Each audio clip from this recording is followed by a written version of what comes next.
Busca, oh Dios, mi corazón.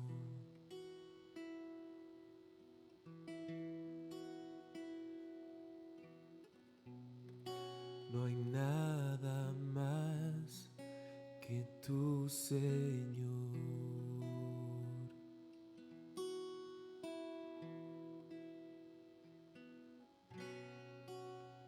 Haz brillar tu rostro en mí.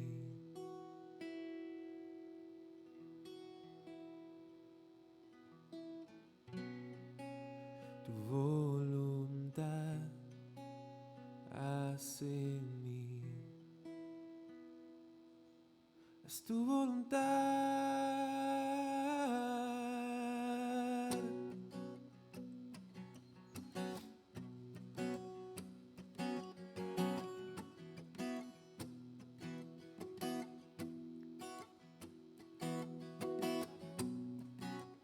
Busca, oh Dios, mi corazón.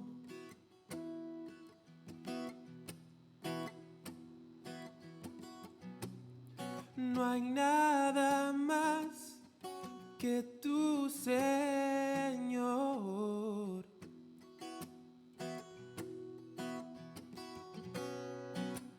Haz brillar tu rostro en mí.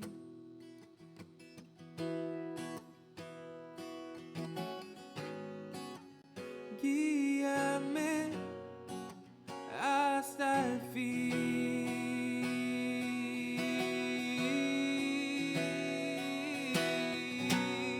Mi corazón, todo mi ser, con lo que soy, Padre, te seguiré. Llevaste mi culpa en la cruz, te adoraré, Padre, te seguiré.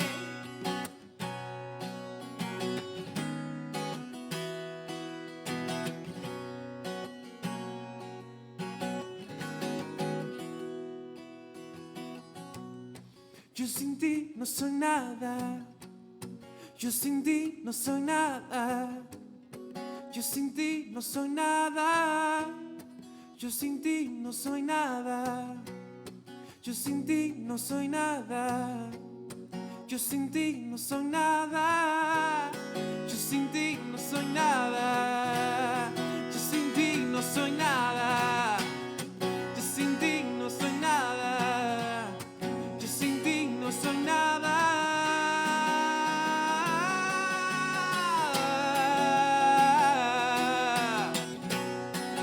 Mi corazón, todo mi ser, con lo que soy, Padre, te seguiré. Llevaste mi culpa en la cruz, te adoraré, Padre, te seguiré. Yo sin ti no soy nada. Yo sin ti no soy nada. Yo sin ti no soy nada. Yo sin ti no soy nada. Yo sin ti no soy nada. Yo sin ti no soy nada. Yo sin ti no soy nada.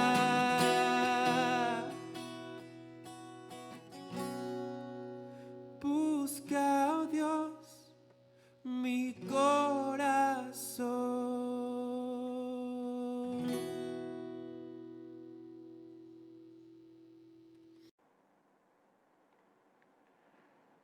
Sean bienvenidos a nuestra reunión. Espero que se encuentren muy bien. Como siempre, nuestra intención al compartir estos momentos con ustedes es abrir la palabra de Dios y escuchar las enseñanzas que Él dejó para nosotros ahí. Especialmente en este objetivo que tomamos para escuchar la enseñanza que está en el Salmo 119, ha sido de mucho aliento. Personalmente a mí me ha bendecido mucho el estudiar y compartir estas lecciones, estas enseñanzas que contiene el salmo más largo de la Biblia, que es este 119, como hemos estado aprendiendo. Son varios párrafos alfabéticamente ordenados, encabezados por cada una de las letras del alfabeto hebreo. En esta ocasión vamos a compartir la enseñanza titulada por la letra Tzade, una letra del alfabeto hebreo, que básicamente nos da, son varios puntos que trata el párrafo, pero especialmente así como está titulado nuestro mensaje de esta mañana, se trata de la justicia de Dios. Es el tema que enfatiza, aunque trata otros temas y están relacionados, pero básicamente quise enfocar la enseñanza en esa verdad, en esa enseñanza que Dios revela de sí mismo a la creación. Así que para comenzar les pido que me acompañen en una oración a Dios para que Él sea quien nos guíe y que pueda tocar nuestros corazones, iluminar nuestro entendimiento y mover nuestras vidas hacia Él. Así que les pido que me acompañen. Gracias, Dios, porque tú eres justo y verdadero. Y porque nos dejaste tu palabra para que te conociéramos y para que accediéramos a este proyecto hermoso que tú le has dado a la vida, para compartir contigo en comunión en esta preciosa obra que tú planeaste para que nosotros no solo te conociéramos, sino pudiéramos disfrutar de ti y de todo lo que tú has hecho. De manera que te damos gracias por ello y te pedimos que nos permitas comprender la lección de esta mañana a la luz de tu palabra, por la guía de tu Espíritu, y que cada uno de los presentes en este mensaje y en esta reunión pueda ser edificado, alentado, y sus dudas, si quizás hay, tengan respuesta, y su corazón sea acercado a ti, Señor, a causa de tu justicia. Gracias por estos momentos y te pedimos todas estas cosas en el nombre de Jesús. Amén. Bien, pues como es nuestra costumbre, leemos este párrafo del Salmo 119 y comentamos sus enseñanzas. Dice así: justo eres tú, oh Jehová, y rectos tus juicios. Tus testimonios que has recomendado son rectos y muy fieles. Mi celo me ha consumido, porque mis enemigos se olvidaron de tus palabras. Sumamente pura es tu palabra, y la ama tu siervo. Pequeño soy yo y desechado, mas no me he olvidado de tus mandamientos. Tu justicia es justicia eterna, y tu ley la verdad. Aflicción y angustia se han apoderado de mí, mas tus mandamientos fueron mi delicia. Justicia eterna son tus testimonios. Dame entendimiento y viviré. Pues, como hemos estado aprendiendo, este salmo es un testimonio de la oración y la comunión de un creyente con Dios en intimidad y en una experiencia de crecimiento en su relación con Dios. Un acceso que el Salmo nos da a quizás la recámara o al lugar de comunión de este creyente con Dios, en donde él puede expresar su corazón, abrir su corazón y expresar la realidad que está viviendo, tanto en el terreno de lo espiritual como en el terreno de lo emocional, de lo racional y todo lo que es la experiencia humana. Vemos en este mismo Salmo, como hemos visto durante todo el estudio de los demás párrafos del Salmo, cómo la experiencia de júbilo, el regocijo de aprender, de conocer y de ver edificada el alma, consolado el corazón, se expresa con muchas palabras de alabanza. Y a la misma vez vemos cómo se encuentra este hombre, este creyente, en un conflicto. Hay una lucha que está librando. Hay aflicción, hay enemigos, hay conflicto. Y bueno, como hemos visto en nuestra propia experiencia, no estamos todavía en el cielo. Desde el día que recibimos a Cristo, recibimos la promesa de ese lugar perfecto, donde toda la voluntad de Dios se cumple en todo sentido. Todavía estamos en el mundo, y en el mundo, dijo Jesús, tendréis aflicción. Pero mientras vamos de camino a la eternidad, como sucede con cualquier ser humano, los creyentes vamos aprendiendo de Él, que es manso y humilde de corazón, y vamos siendo acercados a un conocimiento personal y espiritual del que nos salvó. Y en esta experiencia vamos aprendiendo quién es Él. Y vamos aprendiendo quién es Él porque necesitamos conocerlo para tener las razones y los motivos para confiar en Él y entregarle nuestras vidas en sus manos. Un proyecto que Dios planeó, no se nos ocurrió a nosotros. Así como vimos en algunos momentos de las lecciones pasadas, cómo tenía que aprender este creyente que era muy peligroso el orgullo y la necedad porque venía la caída. Y cómo en esa experiencia lo único que lo sacó adelante fue su comunión con Dios y la misericordia de Dios. Y hemos visto muchas lecciones. Por ejemplo, el pasado estudio que personalmente me alentó, habla de las maravillas del testimonio de Dios. Y nos detuvimos a ver ese testimonio que está en la Escritura y lo maravilloso que es todo el plan de Dios para nosotros, la maravillosa obra que Dios planeó. Pero también la Escritura está diseñada para responder nuestras preguntas y satisfacer nuestras necesidades morales, emocionales e intelectuales. Desde luego, satisfacer nuestras necesidades intelectuales no es suficiente. Que sepamos lo que es 2 por 2 no es suficiente. Necesitamos tener en la experiencia de la vida lo que es la paz, lo que es el gozo. Necesitamos poder enfrentar la vida con la actitud correcta. Y todo esto es una experiencia espiritual a la que Dios nos ha llamado a través de lo que Él produce en nosotros. La paz, el gozo, el amor, la fe, el control de uno mismo y todas las virtudes que Dios produce a nosotros son experiencias que nos permiten conocerlo a Él, cómo es Él. A la vez que vamos aprendiendo cómo ser como Él o cómo permitirle a Él hacernos como Él es. Así que este párrafo de esta ocasión nos ayuda a enfocarnos en un tema que comienza con el primer versículo que dice, justo eres tú, oh Jehová. Y cuando nosotros nos detenemos a considerar la expresión que Dios es justo, siempre nos hace pensar, por un lado, en nuestra injusticia. Desde luego el concepto de justicia absoluto es algo ajeno a nosotros.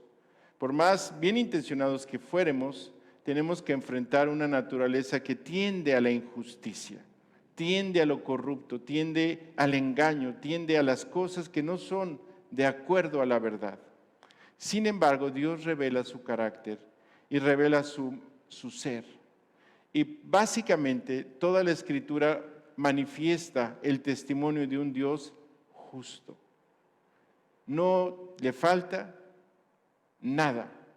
Él está enfocado en el bien, en hacer justicia, en hacer la verdad.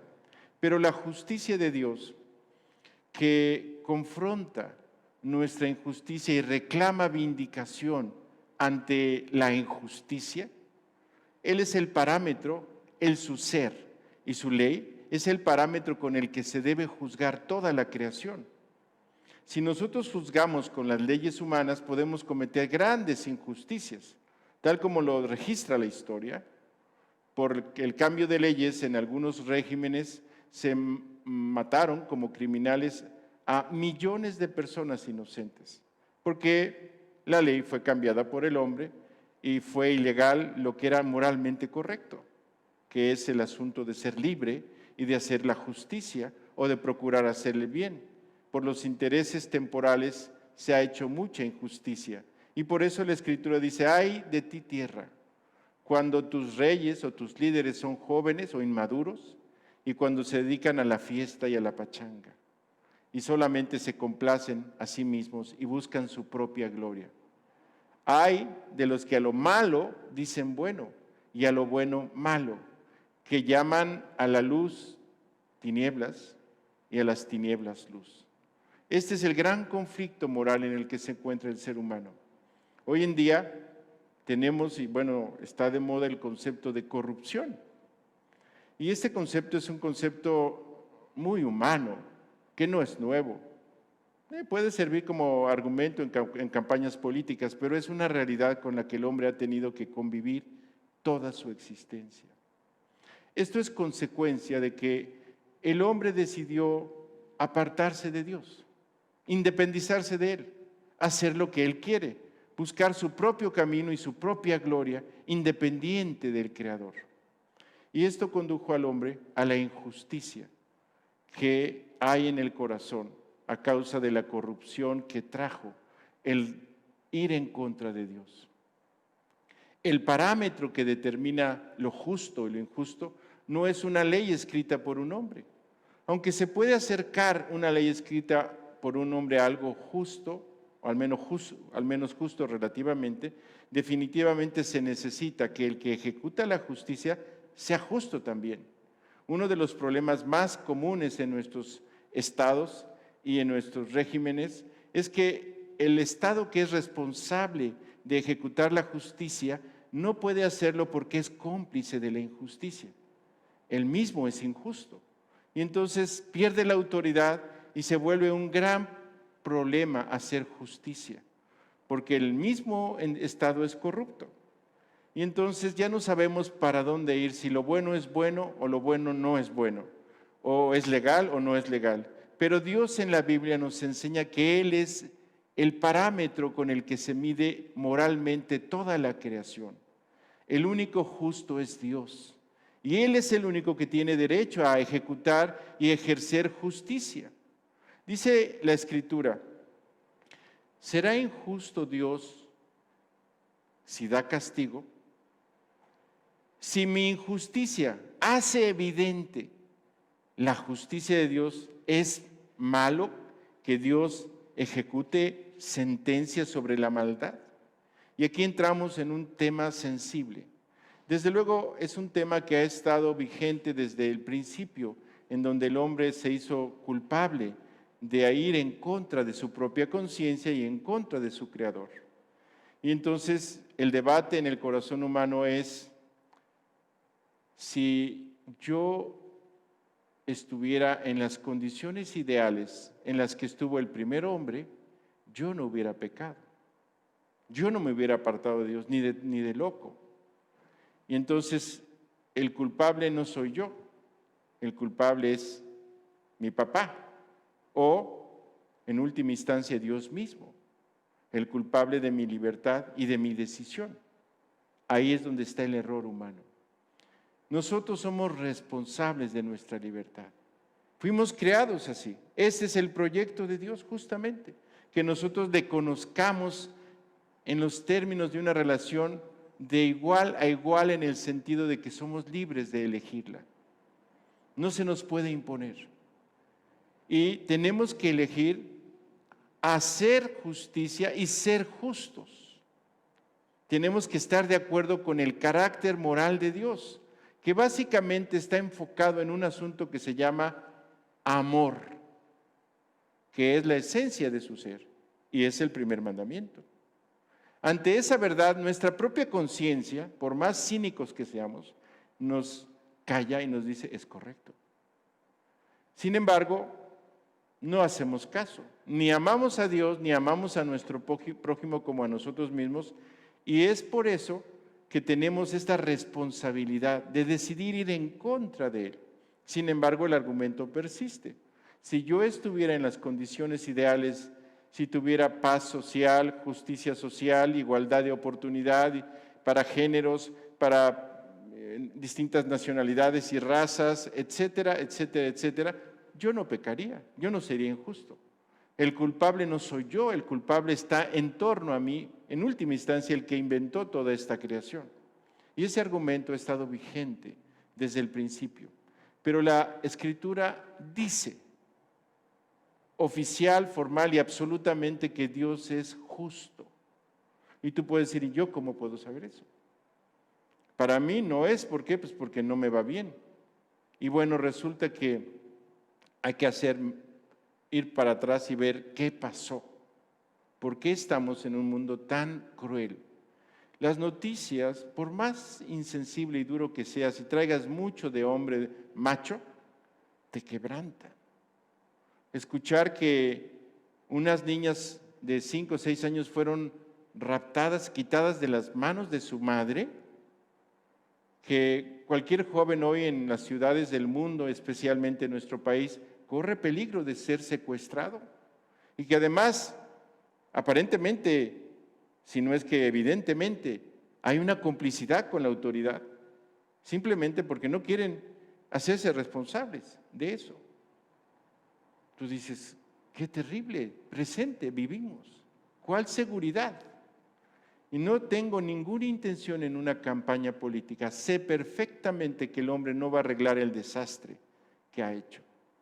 Yo estoy esperando que Jesucristo regrese para que Él haga justicia, porque Él es el único justo y no es cómplice con la maldad. Sin embargo, sé, y por eso hablo por estos medios, sé que Él ha hecho algo para que esa justicia que tiene Él, ese justo que es Él, se ha dado a conocer al hombre, para que el hombre pueda conocer la justicia de Dios y además tener acceso a ella, como una invitación gratuita, de gracia, que Dios pone al alcance del hombre. Este salmo dice algo precioso. Conforme vamos leyendo, vamos viendo que el hombre que está delante de Dios en su meditación reconoce que Dios es justo, no solo porque la creación depende totalmente de ese equilibrio perfecto que hace que nuestra vida sea posible, sino porque nuestra conciencia da testimonio moralmente del mal y del bien y nos acusa y nos enfrenta a que estamos equivocados cuando lo estamos o que otro está equivocado. Y ese parámetro de lo malo y lo bueno no está determinado como los filósofos actuales dicen en sus máximas académicas, que la moral es algo que tú determinas. Depende de tu interés, de cómo veas, de cómo el cristal que permite ver el mal y el bien, el cristal moral, está condicionando si es malo o bueno algo. Y si a ti te interesa y para ti es bueno, no importa que para los demás no lo sea y los dañe, entonces esa es la moral correcta, la tuya. Y entonces pones centrado el asunto de discernir lo moral en el hombre, en un hombre perverso que hace injusticia. Desde luego para los criminales que están haciendo todas las injusticias que suceden en nuestra sociedad, para ellos es bueno o es conveniente. No, quizás no usen la palabra bueno si todavía tienen un poco de conciencia, pero les conviene, sacan provecho de eso. Y esa es la filosofía del hombre. Si le puedes sacar provecho a algo, es bueno. Si te conviene, si logras tu objetivo, es bueno. Y sin embargo, eso es un error, es un engaño. Dentro de nosotros mismos, Dios puso en nuestra conciencia la ley, los mandamientos que revelan su carácter moral, y por eso somos responsables de nuestros actos. Por más duro que estés, sabes que matar es malo, porque tú no quieres que te maten, porque tu vida es valiosa. Sabes que robar es malo, aunque seas un ladrón, porque lo tuyo, al menos quieres disfrutarlo y tenerlo. Y sabes que estos asuntos morales tienen una autoridad mayor que tú mismo. Tu propia conciencia revela esa autoridad mayor que está en el Creador. Él es el que dice lo que es malo y lo que es bueno. Y este asunto es el que no nos gusta. Y no nos gusta porque según nosotros no nos conviene. Es que salimos culpables, porque evidentemente nuestra propia conciencia nos revela nuestra culpa y nuestro error y nuestro fracaso. De manera que, de acuerdo a nuestros intereses, no es conveniente creer en Dios, ni en su justicia, porque nos mete en un dilema. Tenemos que cambiar, tenemos que buscar su gloria, no la nuestra. Tenemos que buscar pues una ayuda de Él para poder enfrentar nuestro problema, si es que acaso hay una ayuda en Dios. Y bueno, este Salmo 119, en este pasaje, en este párrafo, dice una parte que leí,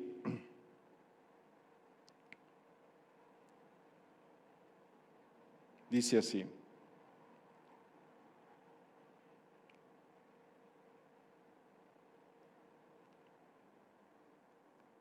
mi celo me ha consumido.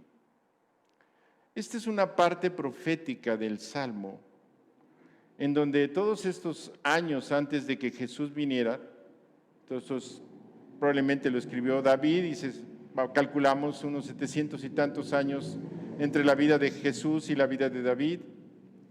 Entonces todo ese tiempo antes ya estaba anunciado esta experiencia que Jesús vivió. Este es un anuncio de la experiencia que el Mesías tendría cuando enfrentó la realidad de lo que sucedía en el lugar que Dios prometió estar con el hombre. No puedo hacer, el tiempo que tenemos para este mensaje no da para poder ir a todos los detalles de la historia del templo de Jerusalén, un lugar importantísimo para el pueblo de Israel y para la religión judía, porque Dios está comprometido con ese lugar. Y entonces, en la época de Jesús, era un edificio precioso que remodeló Herodes el Grande, y que para los días de Jesús era un edificio suntuoso, hermoso, no tanto como el que edificó Salomón, pero bastante llamativo. Y ahí los discípulos, cuando pasaron en una ocasión, le dijeron a Jesús que le parecían esas piedras enormes, porque el templo de Salomón estaba edificado sobre basamentos de granito que pesaban muchas toneladas, grandes piedras labradas y ensambladas. Nunca se escuchó martillo y cincel cuando se edificó el templo de Jerusalén en la época de Salomón, sino que todo se hizo como una especie de rompecabezas o un mecano o uno de esos armables, y cuando llegó el momento todas las piezas se ensamblaron una a una hasta terminar el edificio, de manera que no hubo escándalo de labor humana, simplemente se armó. Y este lugar era un lugar importante para Israel porque Dios prometió habitar en ese lugar. Su presencia estaría ahí, la gloria de Dios estaría ahí, y estaría para escuchar la oración del que creyera y buscara la misericordia de Dios y la respuesta a su necesidad. Esta gloria que estuvo presente y que en muchas ocasiones manifestó un poder extraordinario, era la promesa de Dios, y para el pueblo de Israel era algo muy valioso, que en la experiencia, mientras estuvieron de camino de Egipto hacia la tierra prometida, experimentaron maravillas derivadas de ese lugar. Es un lugar de comunión entre el hombre y Dios. Y cuando ya fue edificado el templo en la época de Salomón, Dios prometió literalmente estar presente para escuchar las oraciones del pueblo y hacer justicia a favor del pueblo y mostrar misericordia. Porque una de las cosas que revela la Escritura en el Antiguo Testamento y en el Nuevo es el carácter de Dios, que no solo es justo, desde luego que es justo, pero también es misericordioso y compasivo, lo cual no significa cómplice. Es muy importante entender eso. Es una mezcla perfecta, un balance completo moral, espiritual, ético, el que conforma el carácter de Dios revelado, pero no tiene por inocente al que es culpable. Es decir, si alguna persona en su voluntad se aferra a lo que está mal y la culpa está en él, Dios lo va a culpar. Pero si alguna persona en su culpa, en su responsabilidad moral, se da cuenta que está mal y busca ayuda, Dios muestra misericordia al pecador.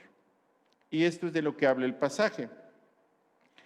Entonces Jesús está ahí en Jerusalén, va a la Pascua y sus discípulos están con él.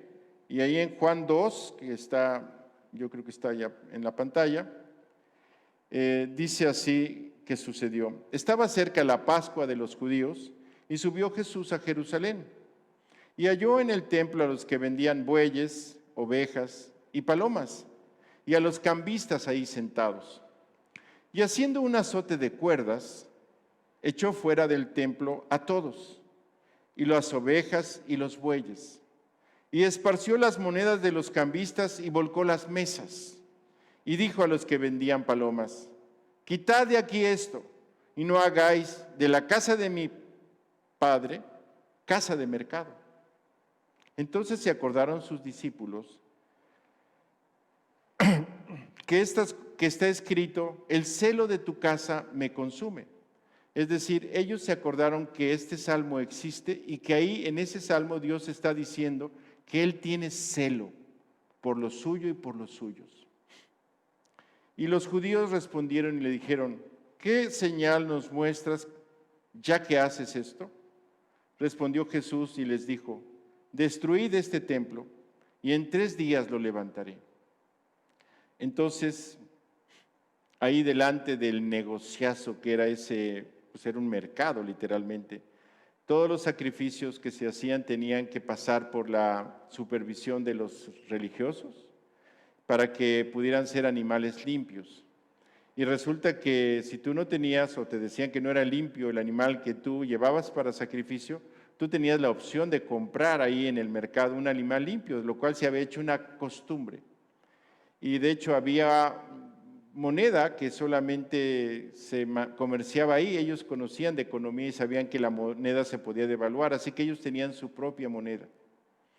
Entonces eso era un negocio, era un mercado. Y entonces cuando Jesús llegó a este lugar en donde prometió escuchar al quebrantado de corazón, al pecador que quería una oportunidad y que quería la misericordia de Dios y una nueva vida, aquel que venía buscando una respuesta de Dios, y de repente llega y lo ve convertido en un negocio en donde los motivos egoístas de algunos están haciendo un gran negocio, se indigna. Ese celo por el lugar donde Él prometió estar y atender al hombre se convierte en una reacción que los hace responsables y los evidencia como falsos, como sin valor espiritual, sin autoridad y sin derecho para estar ahí, en el lugar que Dios reclama como su casa. Porque prometió estar ahí. Ese edificio no era nada sin la gloria de Dios y la presencia de Dios. Pero reprimenda que recibieron estos líderes se convirtió también en una argumentación espiritual y doctrinal, porque le pidieron evidencias para saber si realmente estaba diciendo que Él era hijo del Dios dueño del cielo y de la tierra y del Dios de Israel y del Dios de ese templo. Tendría que mostrar pruebas, evidencias, datos duros. No vamos a creer solamente porque nos haces un teatrito y tiras las monedas. Entonces Jesús no solamente evidenció su rapiña y sus motivos totalmente contrarios e indignos para estar en ese lugar, sino que les puso delante de la única señal que recibiría esa generación, la misma señal del profeta Jonás: destruid este templo y en 3 días lo levantaré. Y desde luego ellos pensaron naturalmente y pensaron que se refería al templo, a ese edificio, y les pareció absurdo y loco. En 46 años fue edificado este templo y tú dices que en 3 días lo levantarás. Pues ¿quién eres? ¿Quién presumes ser? ¿O se te botó la canica? Sus argumentos para ellos eran muy lógicos, eran aplastantes, simplemente no le creían. Pero la autoridad de su vida, de sus palabras y de sus hechos los detenía. Sin embargo, el proyecto de quitarlo de en medio porque estorbaba a sus planes, en sus corazones siguió. Pero Jesús se los dijo: destruid este templo y en 3 días lo levantaré. Y resulta que la presencia de Dios prometida en ese lugar hacía mucho tiempo que ya no estaba. Tal como dicen los profetas, la Shekinah o la gloria de Dios abandonó el templo porque la maldad que vivía Israel y que vivían los líderes de Israel fue insoportable. No solamente abandonó el templo, Dios mismo los abandonó en el poder imperial de los asirios primero egipcios, luego asirios y luego babilónicos. Y fueron dispersados por todo el mundo. Sin embargo, las promesas fieles a Abraham y fieles a David hicieron que Dios conservara la nación hasta la venida del Mesías. Y ellos lo sabían, por eso lo cuestionaron. ¿Quién eres tú? ¿Eres el Mesías? Demuéstralo. Y entonces les dijo Jesús, la prueba es que voy a resucitar. Yo soy el templo de Dios. En este cuerpo, en este ser humano, habita Dios. Y ustedes lo van a destruir y al tercer día yo lo levantaré. Qué increíble es Dios. Resulta que Dios es justo, pero también Dios es amor. Y Él encontró una manera para que personas como tú y como yo, injustos, puedes juzgar a los criminales de la historia, a los asesinos seriales, a los políticos de cuello blanco, cuello negro y cuello gris. Puedes juzgar a los que están robando por las calles y haciendo la injusticia que sucede cada día en las ciudades del mundo y en nuestro país. Puedes juzgar que están mal. Pero al único que puedes juzgar verdaderamente es a ti mismo, porque tú sí sabes que has hecho mal. Tú no puedes juzgarlos a ellos por las apariencias, aunque evidentemente han hecho mal. Dice la Biblia que no hay ningún hombre que no peque, no hay justo ni aun uno. Así que porque Dios dice, todos somos pecadores, no necesitamos juzgarlos por sus hechos, todos somos pecadores, pero tú sí sabes que tú has pecado y tú sí sabes que eres responsable de ello. Y aquí es donde está la misericordia de Dios, que se encontró con la justicia de Dios y que se besó para revelar al hombre el carácter de Dios en un lugar histórico al cual Jesús se refirió en este pasaje. Destruid este templo y en 3 días lo levantaré.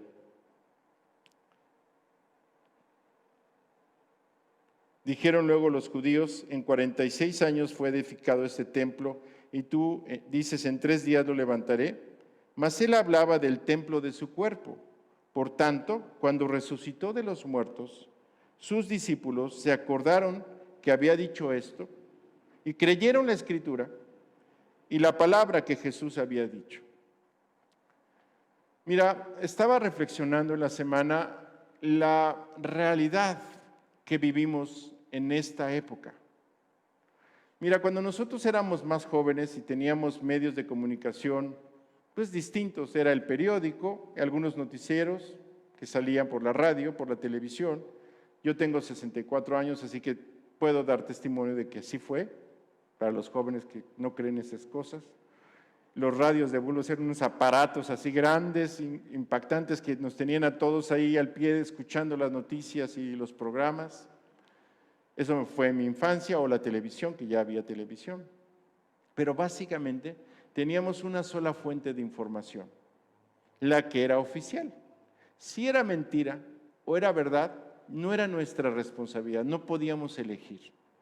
Bueno, podríamos ir a tertulias a opinar, a hablar de lo que pensábamos, y a lo mejor nos encontrábamos a alguien que parecía más informado y le poníamos atención, pero había algún elemento de certidumbre. Hoy en día, los elementos de certidumbre han desaparecido. Cuando tú vas a los medios que tenemos hoy y ves las noticias, no sabes si es verdadero o es falso. De hecho, no debes confiar a priori, porque el hombre no es confiable. Tienes derecho a dudar y a disentir o a opinar, y hay una confusión tremenda en la gente, especialmente en los jóvenes. ¿Por qué? Porque no saben qué creer y necesitan creer algo. Es muy importante esta parte de la Escritura, porque Jesús les dijo a los líderes religiosos que lo pusieron contra la pared diciendo, demuéstranos que eres el Mesías. Y Él los puso contra la pared ante su responsabilidad de creer la palabra de Dios o no creerla. La única fuente de esperanza y el único testimonio que no es de hombres. Y eso se puede comprobar. Cualquiera puede decir, no, la Biblia la escribieron hombres. Sí, no hay duda de eso. Pero dice que Dios la dictó y que está inspirada por Dios toda. Y eso se puede comprobar. Entonces, Jesús les dijo, destruyan este templo y en 3 días lo levantaré. Hablando de su cuerpo y hablando del proyecto de salvación y de una justicia mayor a la cual el hombre tiene acceso. Nuestro párrafo comenzó con la afirmación de que Dios es justo.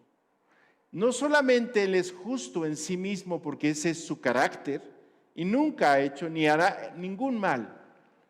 Él está en perfecto equilibrio moral y no tiene ningún problema con el pecado.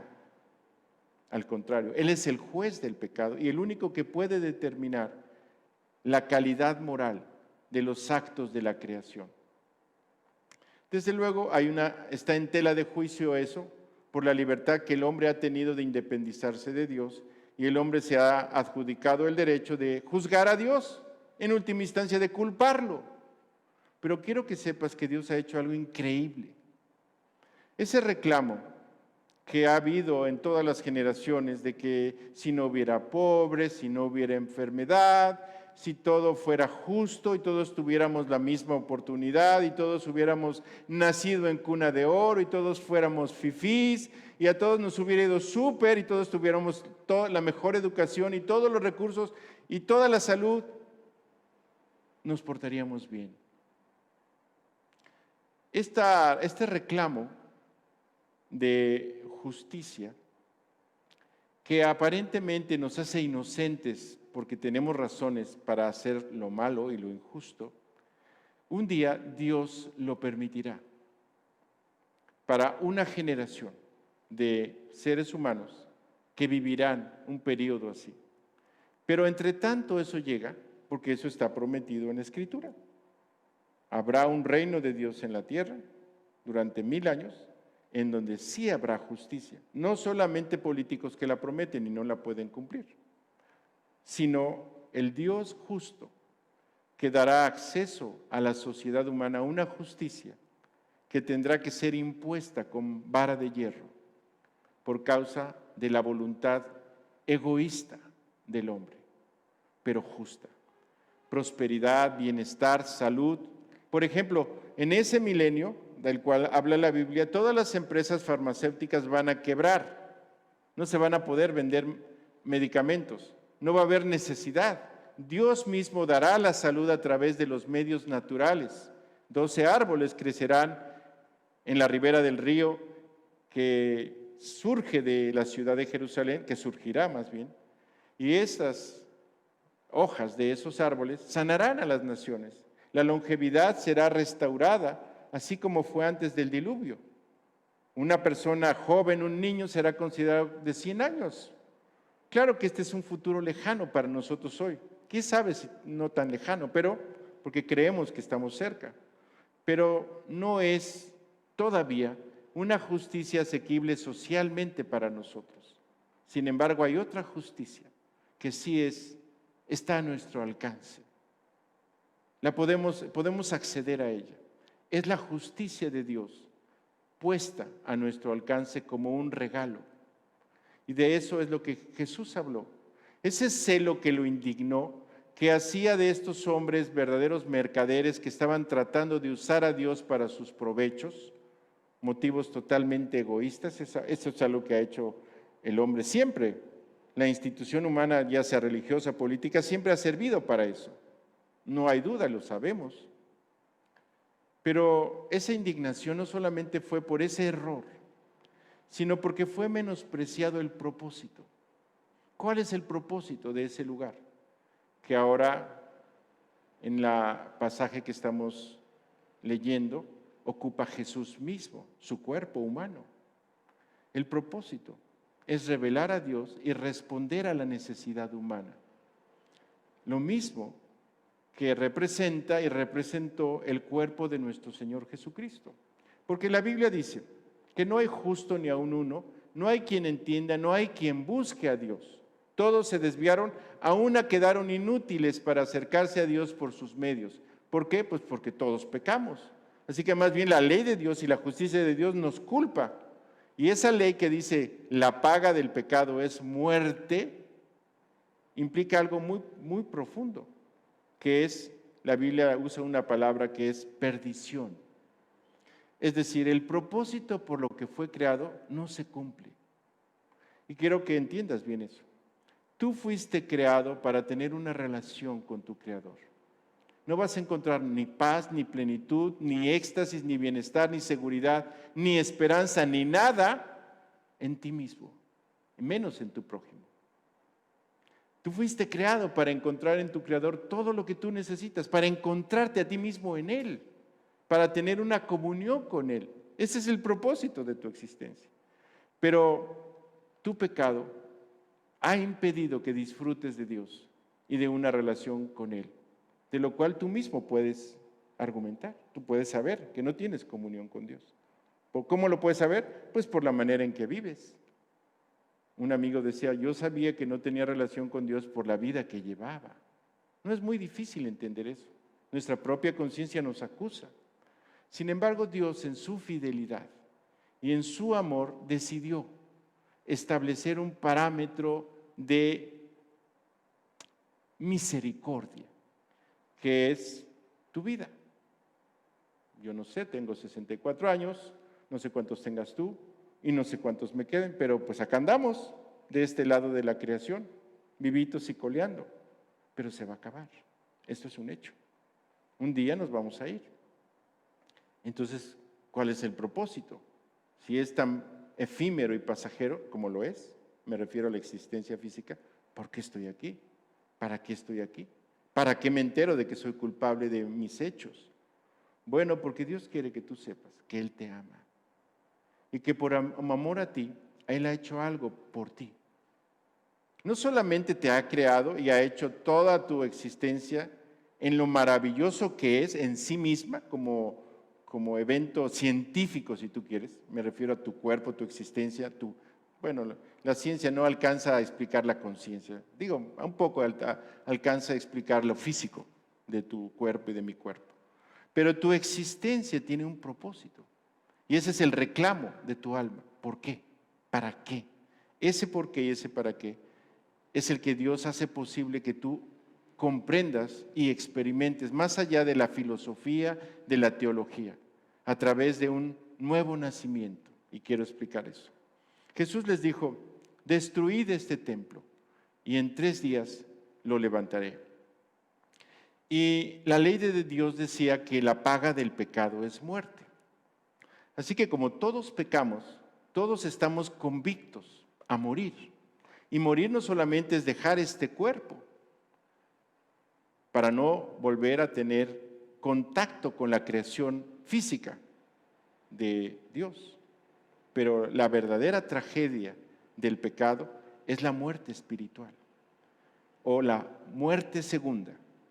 ¿Qué le sucede a aquellas personas que después de haber tenido la oportunidad de vivir y de conocer la misericordia de Dios y la rechazaron, mueren sin comunión con Dios? Sin arreglar el problema del pecado en sus vidas y la corrupción, sin el perdón y la misericordia ofrecida por Dios, y entonces tienen que quedar separados de Dios para siempre. Esa es la muerte, la segunda muerte. Pero resulta que Dios, que es justo, hizo algo por ti y por mí, sin preguntarnos, nos amó. Y Él ha hecho algo para que esa muerte que tiene autoridad y dominio contra nosotros, producida por el pecado, pueda ser quitada de en medio a través de un hecho concreto que prometió desde el principio y que hizo posible hace como 2000 años en la primera Navidad, cuando vino el cumplimiento del tiempo, cuando Dios consideró que era el momento para ejecutar esa sentencia contra el pecado y poner en la vida de su Hijo Jesús toda la culpa y condenación que el pecado merece. ¿Por qué crees? Por ti. Para que todo aquel que en Él cree no se pierda. Este es Dios, un Dios justo y amoroso, Tú podrías decir muchas cosas, pero quiero que te detengas a considerar que todo lo que te separa de Dios, de lo que tú eres responsable, ya fue quitado de en medio. Tienes la oportunidad, si tú quieres, disfrutar de Dios, de una conciencia limpia y de una razón para vivir y encontrar la respuesta a tu creación, a tu existencia. Dios puede perdonarte, limpiarte, justificarte, salvarte y darte una vida nueva. ¿Cómo ves? Eso hizo en mí. Eso ha hecho en millones de personas durante toda la historia humana. Y la razón por la que todavía estamos en este mundo, a pesar de que se tambalea y parece que se desmorona, es porque Dios te ha hecho libre para elegir, si tú quieres, reconciliarte con Él. Y como dice la Escritura, como si Dios rogase por medio de nosotros, les rogamos en nombre de Dios, en nombre de Cristo, reconcíliate con Dios. Porque resulta que ese templo en donde Dios vivió, que es Jesús mismo, su cuerpo, Dios habitó en él corporalmente, dice la Escritura, él mismo es Dios, sirvió para poder quitar de en medio lo que había. Y lo que había era tu condenación y la mía. Y en una voluntad que Jesús tuvo y tiene, quita lo primero para establecer esto último. La voluntad de Dios siempre fue compartir contigo su amor. Y ese día que Él vino al mundo, tomó un cuerpo humano para poder ofrecerlo ante la justicia de Dios, en lugar tuyo y en lugar mío, para poder perdonarnos y salvarnos. El que nos creó también nos amó. Y ha hecho todo lo necesario para que nosotros descubramos y disfrutemos ese amor.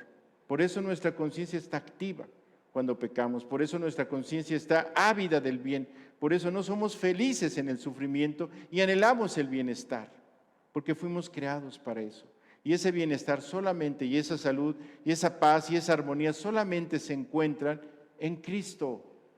Solamente Él puede darnos paz verdadera. Así que cuando Jesús dijo, destruid este templo, y en 3 días lo levantaré, se refería a su cuerpo. Se refería a la victoria sobre la muerte. Se refería al hecho de que habiendo llevado nuestros pecados, se levantaría de la muerte como testimonio de que es Dios y de que pagó toda nuestra culpa. De manera que la justicia divina no lo pudo retener, porque concluyó la obra y la consumó con su sangre y con su vida entregada en la cruz, para poder ofrecer vida eterna a todo aquel que en Él cree. El pasaje es interesante porque dice, el que estamos viendo, que cuando los discípulos escucharon eso y vieron que pasó todo lo que Él había prometido, creyeron la Escritura y lo que Jesús había dicho. En efecto, Dios da la oportunidad de aplicar el método científico.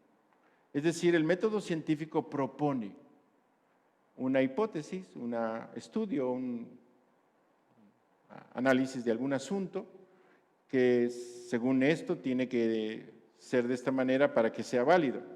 Y hace una experimentación y luego ve los resultados y entonces los compara con la tesis o hipótesis que había y entonces dice si es cierto o si no es cierto.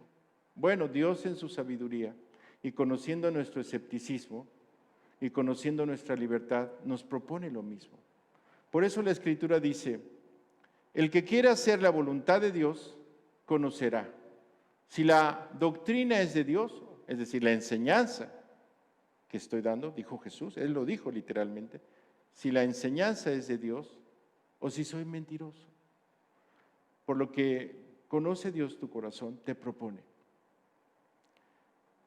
La enseñanza es la voluntad de Dios, lo que Dios quiere es que te abraces del Hijo, dice la Escritura.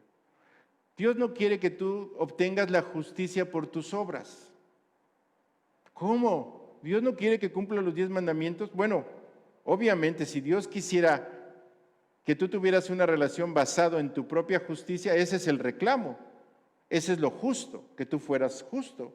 Pero como Dios sabe que no eres justo ni puedes serlo, y que has quebrantado su ley, y no amas a Dios ni con todo el corazón, ni con toda la mente, ni con toda el alma, ni con todas las fuerzas, ni a tu prójimo como a ti mismo, Él te ofrece una justicia gratuita que puede poner a tu cuenta a través de la fe, de creerle. El testimonio que Él ha dado es que Él ha dado la vida de su Hijo por ti. Dios amó tanto al mundo que ha dado a su Hijo unigénito para que todo aquel que en Él cree no se pierda, mas tenga vida eterna. Y la palabra dado significa que en la cruz del Calvario Él entregó su vida ante la justicia de Dios para que los pecados que te separan de Él fueran quitados de en medio y para que la justicia de Dios fuera vindicada y tú pudieras tener acceso a una comunión con Dios recibida por gracia, no por mérito. Un regalo que Dios le hace a la humanidad porque nos ama, porque Dios es amor. No solo es justo, es tan justo que todos tus pecados ya fueron pagados en la cruz, porque Dios no es cómplice con el pecado. Pero como no te hizo como máquina, ni te puede obligar, Él ha dejado a que tu deseo por el bien, tu propia conciencia, tu amor por ti mismo, tu necesidad de paz, tu necesidad de esperanza te mueva y te haga consciente de la gran oportunidad que tienes al escuchar la palabra de Dios, este testimonio de justicia hecha a tu favor, porque Dios es justo, no solo porque su esencia moral es así, sino porque Él ha puesto a tu alcance una justicia gratuita, porque tú no la podías obtener por ti mismo, a través de Jesucristo. Así que como le pasó a estos discípulos que creyeron la Escritura y lo que Jesús había dicho, y eso transformó sus vidas porque vieron que Él es Dios, a ti Dios te propone que hagas lo mismo. Creas la Escritura y lo que Jesús ha dicho. Y lo que Jesús ha dicho es que la voluntad del Padre es que te abraces de Él, del Hijo, que murió en tu lugar. Significa eso concretamente que aceptes un perdón que Dios te ofrece porque Cristo ya pagó tus pecados. Todos ya fueron pagados. Una salvación gratuita puesta a tu cuenta si tú la quieres, que implica básicamente un deseo de tener una comunión con Dios y de que Él te transforme. Evidentemente, para poder tener una relación con Dios, Él tiene que transformar lo que somos, lo que nosotros no podemos. Así que la invitación de Dios no solamente es al perdón de tus pecados y a la salvación, pero es a una vida nueva en comunión con Él, en donde Dios hace un pacto con nosotros, contigo y conmigo, en donde se compromete por su Espíritu que viene a vivir a nosotros, transformarnos y darnos lo que naturalmente no podemos tener. La vida de Dios en ti te transformará si tú la quieres, para lo cual tienes que querer cambiar tu vida, tienes que querer que Él te perdone, tienes que acudir a Él, tienes que tener la voluntad de creer en Él, de aceptar su testimonio, de dejarlo a Él ser tu Salvador. Y si tú quieres eso, para terminar este precioso pasaje de la Escritura, el celo de tu casa me consume. Ese celo básicamente es por las almas, a quienes se les prometió una respuesta de oración. Dice la Escritura, cualquiera que invocare el nombre del Señor será salvado. Ese puede ser tú hoy. Si en tu corazón, ahí donde te encuentras, invocas el nombre de Jesucristo para pedirles su perdón y su salvación conseguida para ti en la cruz, y le recibes dentro de tu corazón por fe, creyendo en lo que Él prometió y en lo que Él hizo por ti, entonces Él no solamente entrará a tu corazón perdonando tus pecados, sino pondrá a tu alcance una vida nueva que Él ha prometido desarrollar en ti y en mí. Así que para terminar nuestro mensaje te invito a que oremos. Orar es hablar con Dios como con un padre. Él mismo dijo, cuando ustedes oren, diríjanse a Dios como se dirigen a un padre. Y entonces, aunque a lo mejor todavía no eres consciente de lo maravilloso que es Dios, a la luz de lo que has escuchado puedes darte cuenta, no solo que Él es justo, porque no te abandonó a tu suerte, a tu injusticia, sino que puso a tu alcance un Salvador y una salvación que no puedes pagar, pero que Él te regala. y una vida nueva que puedes tener en ti si la recibes. Así que como Dios es justo y te ha dado libertad de elegir, tú tienes que aprovechar esta libertad y pedírselo. Cualquiera que invocar el nombre del Señor será salvo. Entonces, invocar a Dios es hablar con Él, en tu corazón, en tu espíritu. No sé, a veces no es prudente orar en voz alta porque distraemos o nos distraen, y lo puedes hacer en silencio, en tu corazón. O si estás en tu recámara solo, claro que puedes orar en voz alta. Lo importante no es la forma externa, sino el contenido. El contenido tiene que ser un deseo de que Dios perdone tus pecados y cambie tu vida, y una confianza en el testimonio que Dios ha dado. Creyeron la Escritura y la palabra que Jesús había dicho. Y la Escritura dice que Dios amó tanto al mundo que ha dado a su Hijo unigénito, para que todo aquel que en Él cree no se pierda. Dios quiera que tú seas ese, que no se pierde hoy. Vamos a orar y pídele que entre en tu corazón. Gracias, Dios, por la oportunidad que me das de estar ante tu justicia, que evidentemente revela mi injusticia y mi responsabilidad de mis actos delante de ti, porque he pecado contra ti de muchas formas. Perdóname, Dios. Perdóname porque no quiero perderme. Perdóname porque no quiero ser esclavo de mi corrupción para siempre. Perdóname porque quiero una vida nueva, tal como la ofreces tú. Yo solamente te puedo ofrecer mi vida que tengo hoy, mi imperfección, y pedirte que me cambies, pedirte que entres en mi corazón y tú seas mi Señor y mi Salvador. Perdona todos mis pecados, Dios, porque acepto que Cristo los pagó en la cruz, tal como tú lo enseñas, que Él murió por mí, para que yo no me pierda, sino que tenga vida eterna. Gracias por haberlo hecho. Gracias por poder creer. Gracias por la libertad de recibirte en mi corazón. Te entrego mi vida y te pido todas estas cosas en el nombre de Jesucristo. Amén.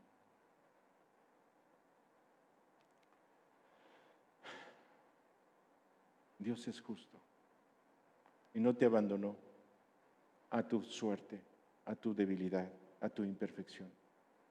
Puso a tu alcance a Jesucristo. Si tú lo recibiste hoy en tu corazón, serás testigo de una vida nueva que comienza y se desarrolla en una relación con Él.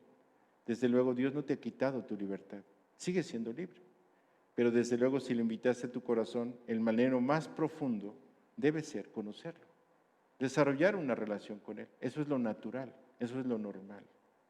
Y Dios quiere que se desarrolle esta relación con Él, entre tú y Él. Y por eso ha invertido lo que no te imaginas en la Biblia y la ha puesto a tu alcance. Es muy probable que en tu casa haya una, o por muy poco dinero la puedes conseguir. La Biblia es la palabra de Dios. Y ahí se encuentra el testimonio que hemos estado compartiendo de una manera mucho más amplia. El tiempo nos ha dado solamente espacio para este momento de reflexión en esa justicia conseguida para nosotros por amor en la cruz. Así que si hoy recibiste a Cristo en tu corazón, te invito a que leas la Biblia. Te va a enriquecer como no tienes idea. Conócela, que no te la cuenten. Léela por ti mismo.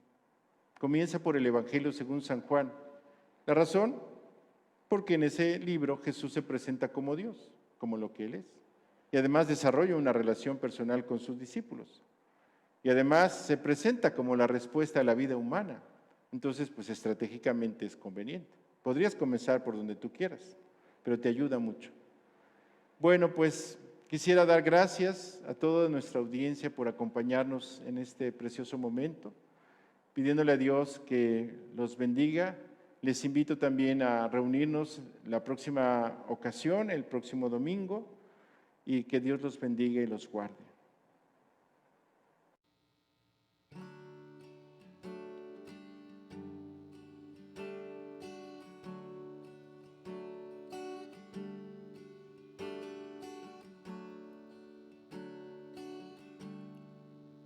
Tómame de las manos que hicieron los cielos, hállame gracia que me redimió, del lodo me sacó, mis pasos afirmó, su nombre me dio, mi corazón restauró. Eres Rey, de rodillas proclamo tu nombre, y de pie, sin temor ahora puedo cantar.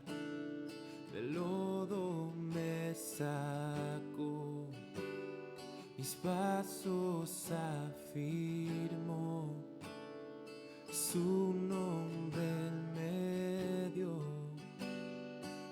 mi corazón restauró. Aquí estoy, te necesito, me rindo a ti. Aquí estoy, mi alma te adora hasta el fin. Yo estaba roto, pero me amaste así. Tu gracia me alcanzó, mi pecado borró.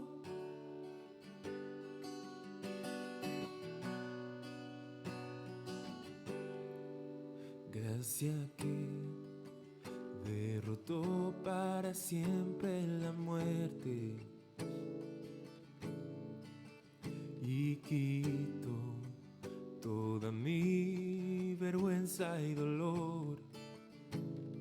Partió el velo en dos, la piedra él movió, Jesús se levantó y junto a él me sentó.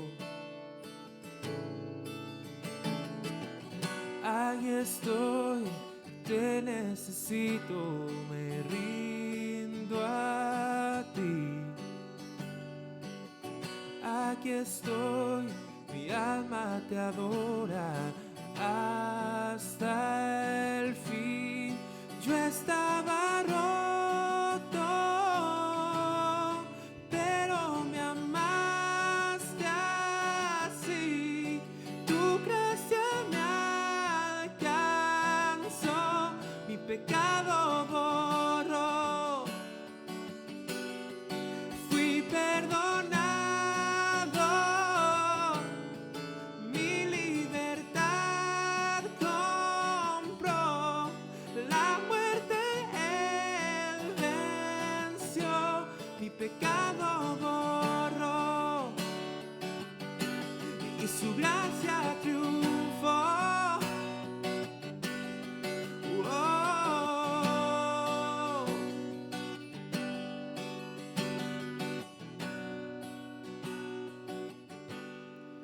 Fui perdonado, mi libertad compró, la muerte él venció, mi pecado borró y tu gracia triunfó.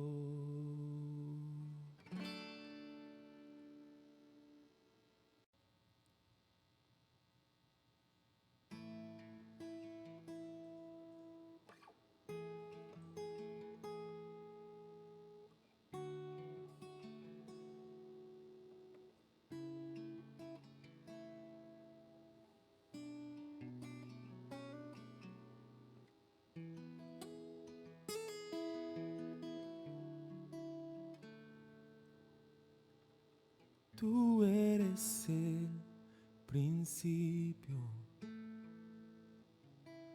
tuya es la eternidad. Llamaste al mundo a existencia, me acerco a ti.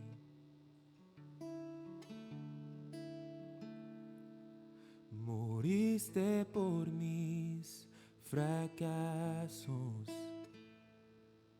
llevaste mi culpa en la cruz, cargaste en tus hombros mi carga, me acerco a ti. ¿Qué puedo hacer? ¿Qué puedo decir?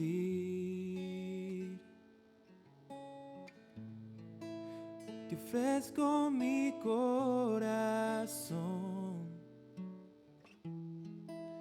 completamente a ti.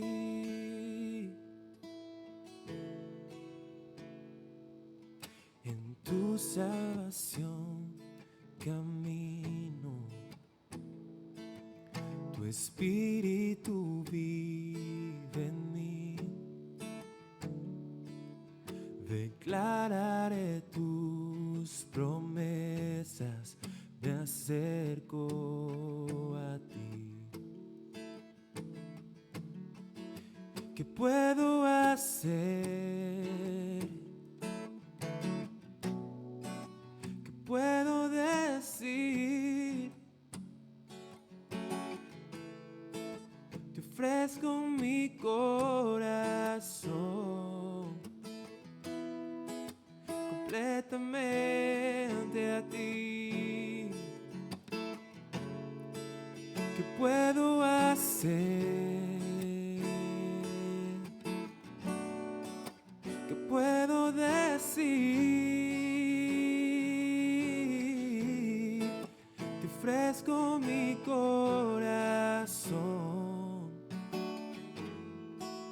completamente a ti.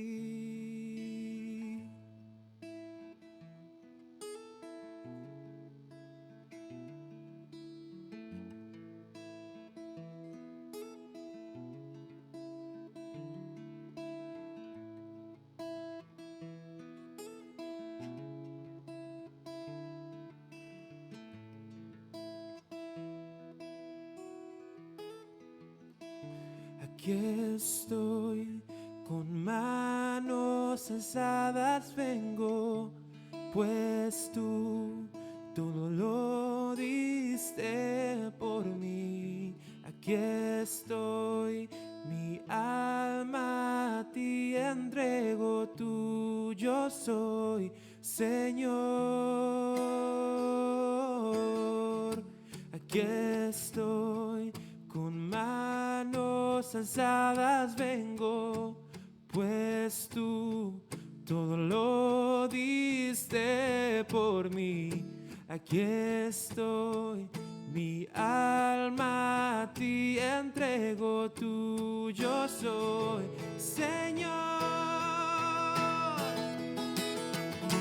Aquí estoy, con manos alzadas vengo, pues tú todo lo diste por mí.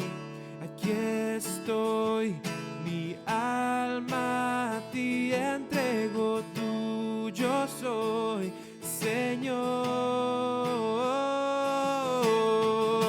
Aquí estoy, con manos alzadas vengo, pues tú todo lo diste por mí. Aquí estoy, mi alma a ti entrego, tuyo soy, Señor. Tuyo soy, Señor.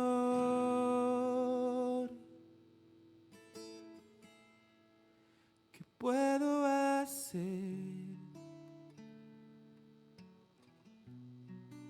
¿Qué puedo decir?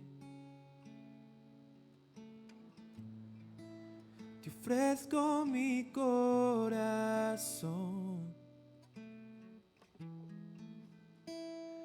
completamente a ti.